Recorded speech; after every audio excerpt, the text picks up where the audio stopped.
Ati Simbana maal argata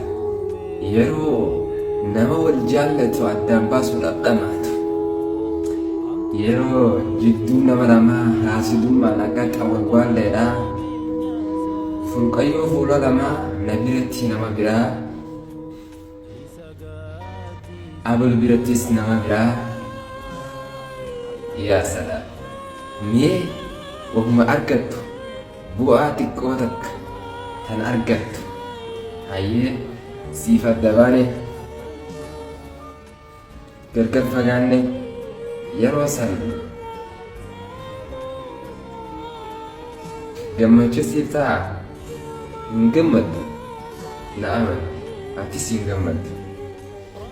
haasidummaan yookiin quudhaa dadhabbiin qudhabeeddummaan dhukkuba guddaa tokko kan dawaa hin qabne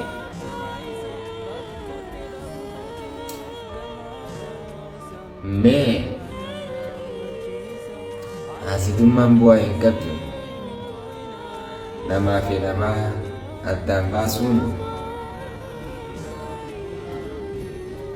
waan si fayyaddu hin qabdu qawwaalummaa dhiisii namata himee yeroo takka nama tahi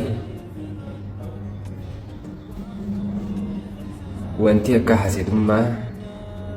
dhukkubaa hin jirtu dhukkuba keessaa dhukkubni dawaa hin qabne dhukkuba haasidummaadhaati dhukkuba qudhabeeddummaadhaati anaani kan na dhibu warri waa odeysu haa odeysu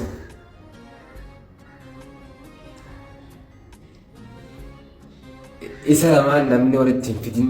kan namni addaan baasuutu kan na ajaa'ibu hedduu takka ati kan wareen nama jaallattuun hiriyyaa keetiin adda si baastu duraan namaatu walitti isin fide duraan namaa wal isin barsiise inni kun nama gaariidha namaatu jaalladhu siin jee inni kun nama saahibaaf ta'u saahibummaaf maraxadhu isa filadhu isaa wajjiin hariiroo gaarii uummadhu je'ee namaatu nama jaallattu saniin walitti isin fide lakki dubaree eega namni walitti isin hin fidin namni maaf adda isin baasa wareen namaa maaliif isin biratti bakka argata ati qalabbiif jecha wal jaallattu kan obbolummaan rabbiif jecha tokko walitti isin taasifte rabbumaaf jecha jaalladhu rabbumaaf jecha jibbi namni addaan isin hin baasin namni haa odeysu waree haa yaasu ilaamee nama koo waan sin jedha ilmi namaa hedduu tola kee himuurraa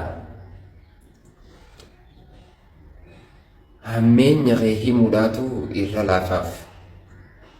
arrabuma ilma namaa kanaahu hedduu toltu himuurra hedduu hamtuu himuudhaatu irra laafaaf